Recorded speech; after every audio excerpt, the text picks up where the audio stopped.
Hello! మొన్న మా bangle స్టోర్‌లో లైవ్ పెట్టాను గదండీ! ఇదొచ్చేసి షాప్ ఎంట్రీ అండి. మాదాపూర్ పిల్లర్ నంబర్ 1730 దగ్గర బ్యాంగిల్ స్టోర్ ఉందండి.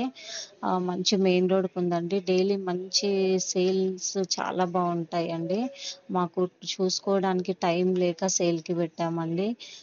Bangles and leggings, linings, falls అన్నీ ఉంటాయండి. స్టాక్ అయితే చాలా ఫుల్‌గా ఉంది ఇప్పుడైతే. ఎందుకంటే మంచి సీజన్ గదా! ఫెస్టివల్స్ ఉన్నాయి, బోనాలున్నాయి గదా! అందుకని చాలా స్టాక్ తీసుకొచ్చి పెట్టామండి. ఇక్కడ 3 రూమ్స్ లైన్‌గా ఉంటాయండి. ఫస్ట్ మన బ్యాంగిల్ స్టోరే అండి ఎంట్రీ. దాని తర్వాత బొటిక్ ఉంటుంది. బొటిక్ తర్వాత పార్లర్ ఉంటుందండి. అక్కడొచ్చిన వాళ్ళందరూ మన షాప్‌కి విజిట్ అవుతారండి. చాలా మంచి సేల్ ఉంది. దీంట్లో డౌట్ పడాల్సిన అవసరం ఎవ్వరికీ లేదండి. ఎవరికైనా కావాలనుకుంటే నేను కాంటాక్ట్ నంబర్ ఇస్తాను. ఒకసారి కాంటాక్ట్ అవ్వండి. కాంటాక్ట్ అయ్యి షాప్‌ని విజిట్ చేస్తే చూసుకోవచ్చు అంత అమౌంట్ పెట్టొచ్చా